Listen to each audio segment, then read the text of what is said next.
I feel like I should be adopted into your family.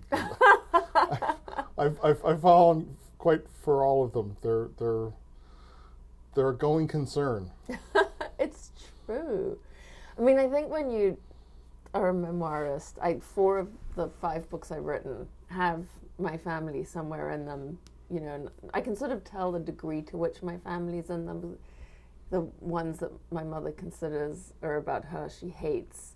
And the second book, Scribbling the Cat, I followed a soldier in Mozambique, a soldier from our war, a war veteran from Zimbabwe into Mozambique. And there's a lot more of me in there than my mother. She loved that book. She said, this is so awful. Everyone will think you're crazier than you made me sound in that awful first book. And you know, the other thing that I sort of love about having my family as subject matter is, first of all, they are the gift that keeps giving. I mean, they just behave more and fabulously, wondrously badly.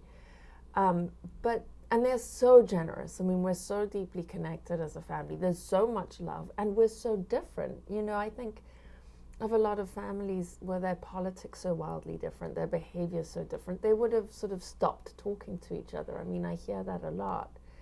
People go, well, yeah, no, I don't really have anything to do with my family anymore. And we don't have that. I mean, we're very, very think differently, but this one huge connective tissue that we have, I think the great resilience of our family is our humor. That's my favorite. I mean, there's some heavy-duty stuff in the book. It's not about the happiest part of your life. But then every once in a while, your mother or your father or your sister or someone will come up with a line that just has me in complete stitches. And part of me is, I find my hand goes over my mouth. It's like, oh, I shouldn't be laughing about that because that's not appropriate. Right. But it's so damn funny. Right.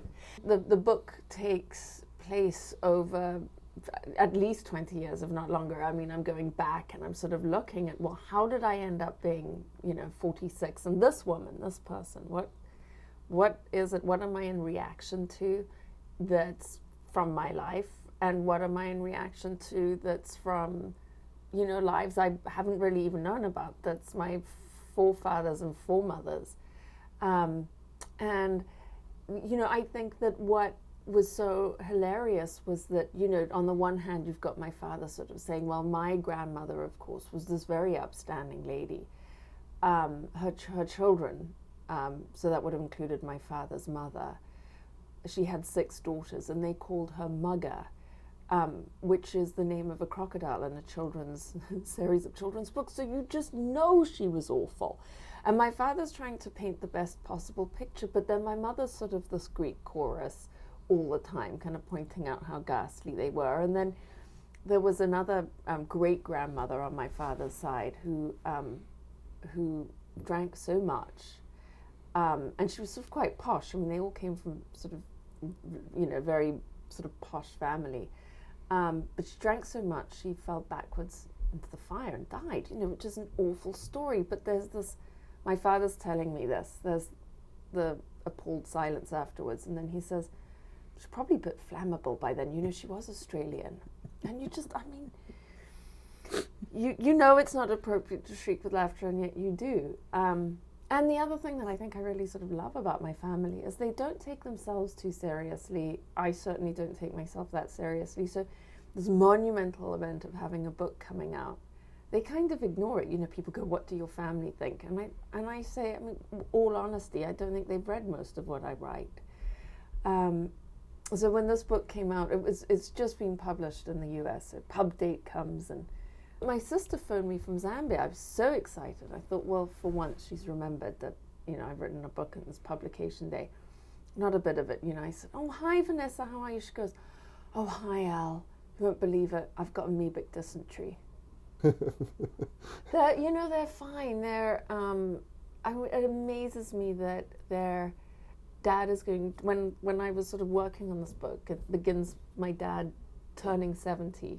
Announcing this is it. I'm done. My 4 score or whatever. 3 score year and 10. It's done. Yeah, not going to bat some other chap's innings. That was not cricket. And here he is, a robust 75, still sort of giving it stick, as it were, and he's slowing down. I mean, I think one of the things that I really realize, and I think this is true of middle-aged children, right, is you begin to realize, wow, it's going to go so fast. You know, the getting here felt at times long, but if you've had children, you're finally picking your head up out of the diaper pail. You know, my kids are 9 and 17 and 21. They don't need me all the time the way they do when they're babies. You are reassessing your relationship and decide, and you can't grow in that. I mean, a straitjacket does not allow you room to grow and breathe. And I think what you begin to realize is, wow, what you do in your 20s sets you up for who you'll be in your 40s. You know, who you fall in love with, whether or not you have children in your 20s, what jobs you take in your 20s, what career choices you make then, will have everything to do with what you find yourself in at your 40s. But where you are in your 40s and the decisions you make there, you suddenly realize is going to set you up for what the end of life looks like. And my parents are a wonderful example of really flexible and growth and willingness to discard ideas that were damaging and prejudice. You know, I think a lot of people harden and calcify in age. Their beliefs calcify to prejudice and they become less, not more open-minded. But my parents are the opposite, and the love story that they have seems well worth emulating. Thank you very much. The book was a lot of fun. Thank Always you. is. Thank you. The book is Leaving Before the Rains Come. It's a memoir. I've been speaking with the author Alexandra Fuller, and Leaving Before the Rains Come is published by Random House of Canada.